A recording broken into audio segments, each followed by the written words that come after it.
much for joining us today on our short Cookies and Milk with Friends. My name is Chris Patterson. I'm the Chief Program Officer at Friends of the Children Chicago. I've known about Friends of the Children since about 3.5 years ago when it was launched in Chicago in the Austin neighborhood. There is no other place that I'd rather be. The reason why is because as I was working in Austin, we were working with adults and men and women who were going through their own struggles, but there was always children in the wing of these homes. And Friends of the Children was the only organization that I had, ever experienced or found or worked with that was actually working with the children on that level. So what we work with, kids when they're in the kindergarten, we commit to them for 12.5 years, no matter what. We are involved in all facets of their lives, school, home, and community. It's our full-time job, right? So we don't have volunteers. We have paid professional, trained, salaried professionals working with our children on a day-to-day basis. We call them the mentors, and we're all friends. Most programs are designed to help those who help themselves. There are a lot of reasons why people struggle to help themselves. These reasons range from struggles with mental health, substance abuse, to untreated trauma. When programs give up on people, we do not. Friends of the Children is about relentless engagement. It's not, no matter what, long-term, in-depth commitment that makes all of this difference. It's the level of commitment that makes it possible for us to make a significant impact in our children's lives. Today, we will hear from one of our amazing friends, Chanel Dotson, who will give us a sense of what it looks like to work on the ground on a day-to-day basis with the children we're working with and the families. So I'd like to turn this over to our Executive Director, Friends of the Children Chicago, Taal. Can you take it? Thank you. Hi, everyone. So happy that you're spending this time with us. And one of my favorite things is really getting to share the story of our friends, our professional mentors. So I want to introduce you all to Chanel Dotson, who's been with us for 2.5 years. We have a deep bench of rock stars, and she's a rock star amongst rock stars. And so she and I were looking down at a sheet of paper. We'll be using code names for the kids, so we're not sharing their actual names, but we just want to give you a sense of the work she does and the families that we're working with. Chanel, during our recent conversation to prepare for today, as I was interrogating you about everything that you're doing and to hear all the stories, I asked you to share with me some of the outings that you've done with the kids. And you told me about the jigsaw puzzles that I thought was so smart. Can you talk about this? So Chanel works with a roster of 8 girls. And that's her full-time job. And she spends at least 4 hours a week with each of those girls. And so you just did a project, or you're working through doing with all the girls the jigsaw puzzle. Can you tell us about that, please? Hello, everyone. I'm Chanel. All my girls are second graders, just so you guys know. I did a puzzle with them. We spent time at the library doing puzzles because what I wanted to work on with my girls is patience. Every time we do an outing, it's only a 2-hour outing, and that is a short amount of time to try to get in all the things that we want to incorporate in the outing. So my girls are constantly rushing. And then I have some parents, caregivers at home who tell me, that they want their children to practice patience. So I got them a 100-piece puzzle. Some of them were not happy about it. They were like, why didn't you get the 50-piece? So I got them a 100-piece puzzle just to show them that to never give up, to practice independence. I assisted with helping them, but I wanted them alone to come up with the strategy themselves. So yeah, I did it with a couple of my girls. And you said that many of them had sort of tears along the way. Oh my gosh, along the way, they were all like, I'm not doing this. This is taking too long. But once they got the strategy in their head without, my assistance, like one of my girls, she took the box and she looked at the picture and she just stared at it a few seconds and she was like, okay, I'm just gonna start at the bottom. So she got all the pieces. It was like a flower at the bottom. So she got all the pieces of the flower and she started with that and just developing those skills at a young age. It's really great.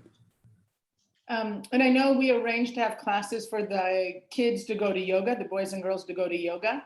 And in particular, you told me about STAR and sort of what STAR's issues are and how you thought yoga would work. Can you share that with everyone?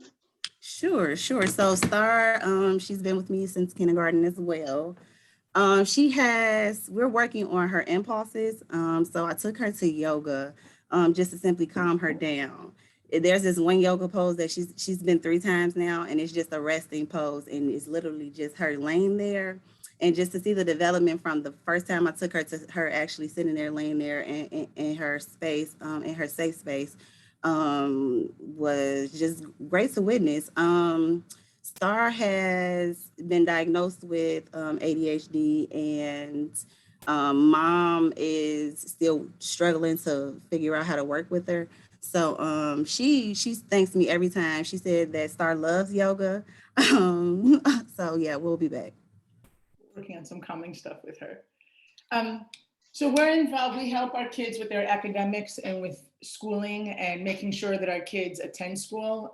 Many struggle, and Chloe's story comes to mind, and I'm wondering if you can share sort of early on in the pandemic, how you helped in mom's work situation, and then the challenges you're trying to work through right now. Sure. Okay, so Chloe, she's been with me since the beginning as well. Her mom during the pandemic is a professional hair braider. So her issue was stopping with her clients to have to work and assist with the youth's needs while they were doing remote learning. I would stop by the shop, sometimes just to provide the assistance, but again, we're only working with 2 hours, so it's only so much that I can assist with. So mom stopped sending the kids to school. She just stopped sending them to school. The school reached out to me and asked me if I could help her with any of that assistance. I did. I got her enrolled in the YMCA. She had to pay $1 a week for it after I got her enrolled. So I got her enrolled in the YMCA where she was able to drop them off, and she got more assistance. With the kids got more assistance with remote learning, and then that the mom was able to focus on, paying the bills. But then they moved and she stopped attending the YMCA. Yes, so they moved. The YMCA was located on the west side. They ended up having to move. She was in transitional living for maybe like 2 months. She was in transitional living. She was living with a friend. After they found an apartment, it was on the east side of Chicago. So she couldn't do the transport. So she stopped sending them to school at that time. And so towards the end of the school year, you were still trying to work with mom? We were still trying to get in. They were logging in. It wasn't as consistent because they were still at the beauty shop with her while she was doing her client's hair, logging into remote learning. It just wasn't as consistent, but I would call and follow up and see, what could I do to help her in that process. But it was really the commute part. And this is sort of just one example, I'd say, with an easier problem, a challenge that a family is going through. So mom's not getting her daughter to school because she's trying to work her job to make money to feed her family. Getting her to the YMCA, Chanel found a solution, but it didn't work. And she had her kids at the salon, but the music was on because she wants her customers to have a good experience.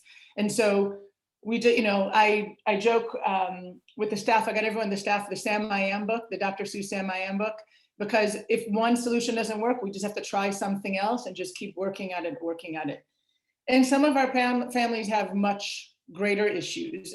There's 2 girls specifically that I'd like to sort of go through their stories, and Chanel to talk about how you supported the girls through this, and for Chris to chime in about how we provided the family support. Let's start with Alicia. And if there's so many things to cover there, so before we get to the recent shooting that happened, can you just talk about who she is and how they talked to her about who she is in the family, and talk about trying to light the house on fire? Okay. So Alicia is 8 years old. She was adopted by her aunt. Her mother left her on her aunt's step as a baby. There are 8 youth in that household. Alicia is struggling at the moment just to find her place in that household. They say things to her like, you should be grateful that we took you in after your mother left you on our step.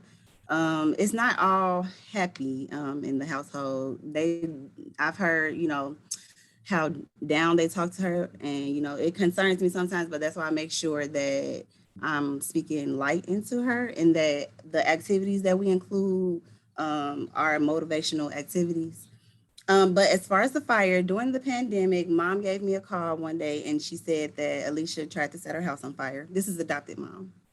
She said that Alicia tried to set her house on fire, and if I could come over just right now and talk with her. So I got over there, and when I was talking to Alicia, mom wasn't there. So Alicia was just 100% telling me like true honesty.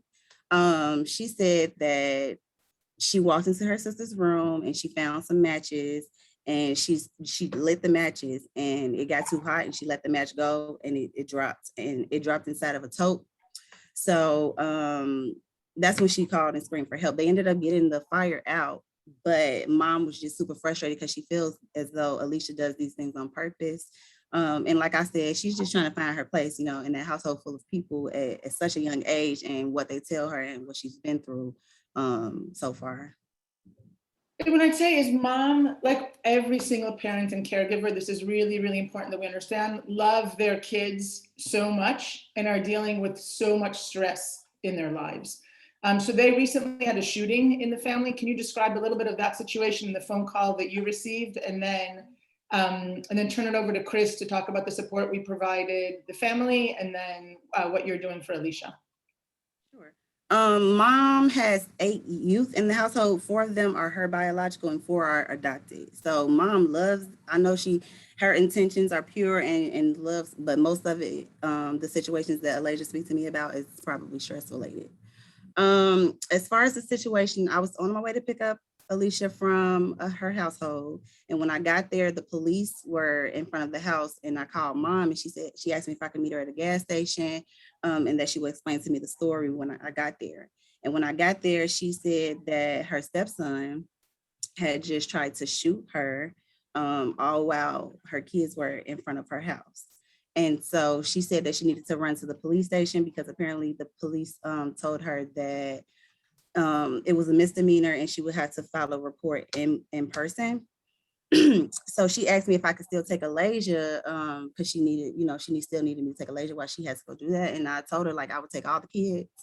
So I took all of the kids while she was able to go to the police station. But then she got home. The police station ended up sending her back home and said that it wasn't a misdemeanor, that somebody should have been there and recorded a police report for her. So yeah, I'm gonna turn it over to Chris. Wait, hold on. Before you do that, can you just explain what the kindergarten brother did? Oh, okay, sure. So Alicia was telling me the story during when I took all the kids away. She actually said I didn't ask her anything. All I did was ask her how she was feeling. And she expressed to me that she was very, very scared. At the moment she ran into a room, they were all outside in the front of the house. She ran into a room and she stayed there until somebody came and got her. She said she was in the room for a very long time. She said she was scared because in the moment when she was running to the room, she saw her younger brother, who was 5, with a big knife, like running, trying to like help his mom. So yeah, it was pretty tough for her. I'm not gonna say she was handling it well for an 8-year-old, but still 8-year-olds shouldn't have to handle things like that. Right. Chris, can you share with us a little bit about the support you provided mom and the family? Yeah, absolutely. So I got a call from Chanel early that morning. I was on my way to a funeral for an extended family member, and kind of dressed up to the nines, right, going to a funeral. And on my way there, Chanel and I spoke, and she told me about this, and I just thought, like, this is just the worst. So I was able to call some great people in CPD who were able to really beeline over there and make it happen, and made a connection to mom, give her additional support so she felt a little bit more comfortable there. And then the next thing I asked Chanel was like, what do we need to do? Like, because my concern was, do we need to relocate her, right? That's always a possibility. Her son just shot at her. It's a very dangerous situation. Mom felt comfortable enough changing her locks. So, I'm above being just a chief program officer, I happen to be a maintenance man too, and I can change locks. And so I went to Home Depot and bought a set of locks, deadbolts for the home, because the son had the keys to the house. So she wanted to make sure that he couldn't get in.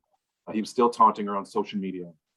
And all this we were conveying to CPD, who were taking that information in. So that was appreciated. When I got to mom's house, it was raining really hard. She was shaken up, and the children were shaken up, and everyone was looking at me nervous because, I've been on for about 4 months now. And so everyone didn't know my face, so I'm a new guy in a suit walking up into their home. And immediately I just started changing the locks, right? But the situation was so dire, and I understood that the 5-year-old had a knife in his hand trying to protect his mother. And so the injustice there, and the injustice of being shot at, and the injustice of our 8-year-old having to see this, And like you look around, it's just dire straits. Our folks are just in serious situations, right? And stuff that we hear about and see about oftentimes on TV, and unfortunately sometimes in real life. So we changed the locks. Was able to just talk to mom a little bit. I kind of, she was able to calm down. She felt much better when the locks were changed. And then we were able from that point to, I think from there, she found more comfort. Her son, that incident didn't reappear. But it was just about being there for the family in the moment they needed us, right? We sent, really quickly, and I digress, we sent one of our parents to a mental health support facility. And no shade on the mental health support facility. These programs are designed to help people who help themselves, right? And oftentimes our families are individuals who either don't know they need the help, don't know where to go get the help. And it was good to be able to be an organization that not only did the parents feel, or the caregivers feel that we were taking care of their children, they felt we were taking care of them. And that's important, right? In order for us to do the great work that we're doing, and I'm gonna tell you, I've not worked with a set of professionals like this in my life. I've been working in violence prevention more than 11 years. And this is the first time that I've been around this level of professionalism. But we extend that beyond just the children, right? And that's what I think the families they're understanding more about Friends of the Children. As their children get older, problems become more complex. And they find that no matter what the problem is, Friends of the Children is not only there to support their children, but them. So again, just really honored to be in this space. And being able to, have the tools that are provided in order for me to help do my part at Friends of the Children. Shanir, thank you for your comment. Asset-based work framing is super, super important for us. So let me just say two things. So one, families cannot voluntarily register their child, sign their child up for our program, because if a kindergartner has an adult in their life that knows they benefit from a mentoring program, they should be in a mentoring program, but not Friends of the Children. We're really trying to get to the kids and families that distrust systems and are falling below the radar screen and not getting help. And it is Chris and his team's job to build and gain the trust of the parent and caregiver to get them to voluntarily enroll their child in the program. And all of those conversations start asking our parents and caregivers, like, what are their hopes and dreams for their child? Every single parent and caregiver has phenomenal hopes, no matter the amount of struggles that they have in their lives. And the families in our program have a lot of struggles. They have hopes and dreams for their children. And we really channel and work on sort of shared goals.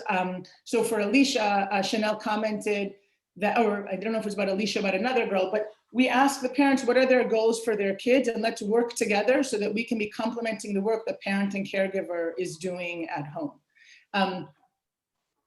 Every person, we really believe that the whole philosophy of our program is every person has great potential.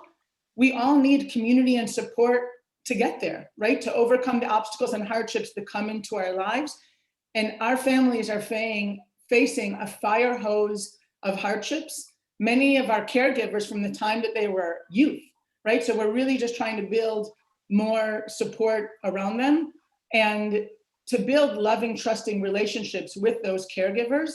And so if and when they need additional support, we can plug them into other social service organizations. I want to leave time for questions, but I really wanted to talk about Love and her family. Love, there's 5 children in the home and 2 parents who love their children desperately and who have a lot of struggles. There's so many layers to this story, but Chanel, can you just sort of start at some point, I guess with the stuff that's happening more recently, and really about how you've been supporting Love, and then we'll have Chris talk about the work he's been doing with these caring families, with the caring caregivers who are struggling. Okay, so Love, I've been with her since kindergarten as well. My interactions were primarily with Mom for about a year or so. Yeah, for about a year or so, I was only communicating with Mom. Up until recently, we found out that Mom and Dad were involved in domestic violence, a court case, and Dad gained custody of all the kids in the home. So my communication then had to be with Dad. and mom was out of the home. So during that time, I was still picking up Love. We were still doing outings.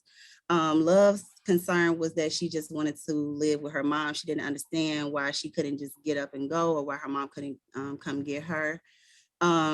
We did activities like, let's see, motivational rock painting. So what I asked her was, what if you had to tell anybody something that was very emotional, very motivational, that would like make their day and make them smile, what would you tell them? And she said that she wrote, You Are Loved. She wrote You Are Loved. She wrote You Are Loved, and she wrote it and she painted it on a rock, and we left the rocks outside the library, actually, for just strangers and just for community members to see. Let's see, what else we do. I take her to Flipside. Flipside is an open gym that we found. We have a great relationship with Friends of the Children, but it just teaches them to keep pushing to what they want. Perseverance and grit, never give up, problem solving. It kind of just creates a safe space for Love to escape from everything that she has going on in the home. Up recently, I don't even know which situation to start with, but mom called me and said that Love's behavior had been a little rocky lately. She said that Love kind of mentioned some things that were going on in the household while mom wasn't there. So apparently there was another woman in the place, and Love used the other woman to basically threaten her mother. She said she wanted some ice cream, and mom said no. So she said the other woman that was here while you were gone gave us ice cream. And so mom was extremely hurt. And mom called me and she's like, she doesn't know why Love is acting this way. And if I could come get her and talk to her. So I came and got her and I spoke to her, and she didn't think that she disrespected her mom. She said that her mom said something to her first, and that she said she apologized for it afterward, and that she never saw her mom or her dad apologize to each other.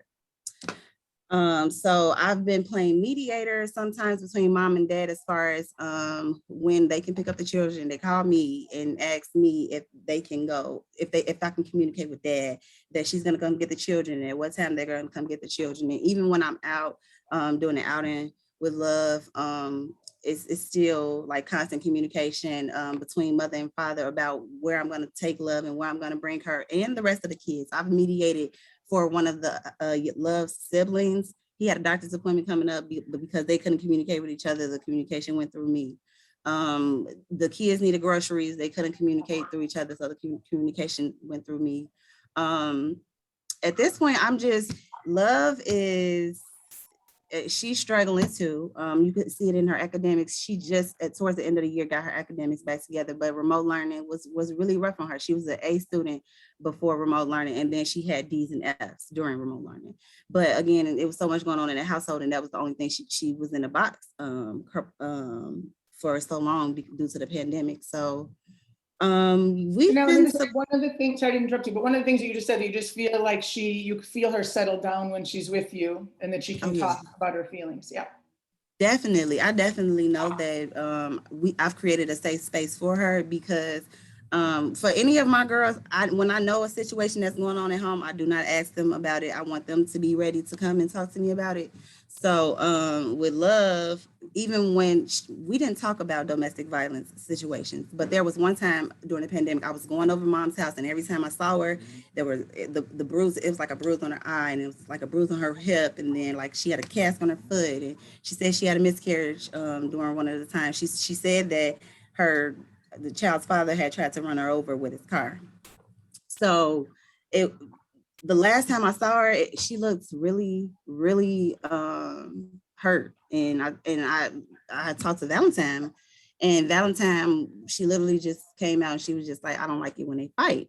And she said that her response every time that they fight is to get her siblings together and just make sure that they're fine while all of this is occurring. No, I'm so sorry. I need to interrupt because their story is really long and involved. And Chris, I'm going to speak for you just very, very quickly because I want to leave time for one or two questions. But these are caregivers who love their kids very much. We got both into different social service organizations. Mom is struggling with attendance and we're trying to work to get her more involved. And Chris went in and mediated a fight between mom and dad before the domestic violence escalated again, but really sat down and talked to them to ask them, like, what was their upbringing like and what do they want to provide their kids? And they both want to provide good for their kids. I have great intentions of going to the gym on a regular basis, and I don't go to the gym on a regular basis, right? So we all have lots of intentions of things that we want to do well, but things get in our way. And I have much worse excuses than these parents and caregivers do. But when Chris works with the family, he hones in on their love for their kids and what they want to accomplish as their kid, to use that as a motivator to make change. And this is a really slow process, and it's going to be 2 steps forward and 3 steps back when you're experiencing this much hardship.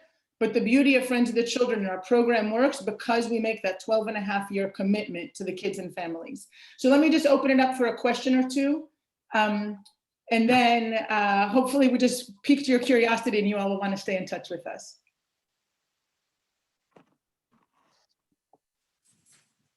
So any questions?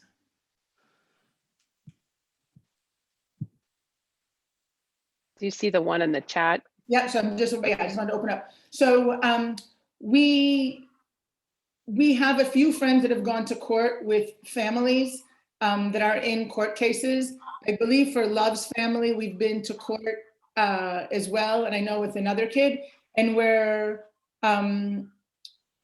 are working on even further enhancing those relationships. But actually, I can think off of hand of 5 kids that we've been to court with them, but we're working on formalizing those relationships.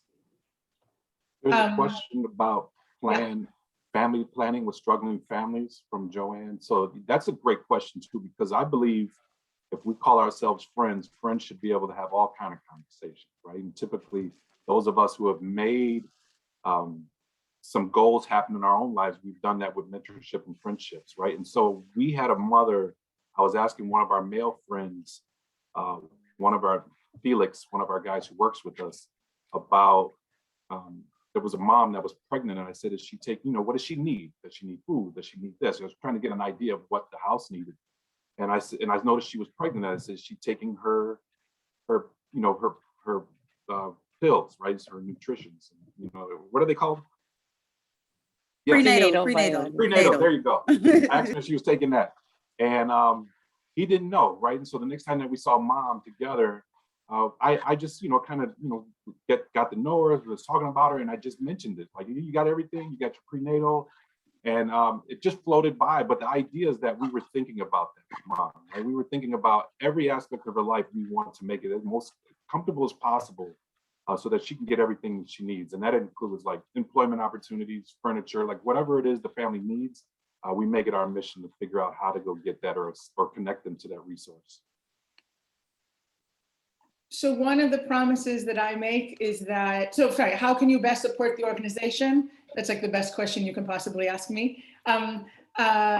Look, very few people have heard about us. We just launched 3.5 years ago. So stay a friend to the organization, spread the word about what we're doing. We'll be sending you a follow-up email today. Like, there's different organizations we're trying to make connections with. We're always fundraising, so we appreciate that as well. But really just stay connected to our organization. You can host your own version of Cookies and Milk and invite some people to attend. We just want to thank you all so much for being with us today. I want to keep my promise at keeping this as close to a half an hour as possible, so you come back to talk with us next time. So thank you very much, everyone.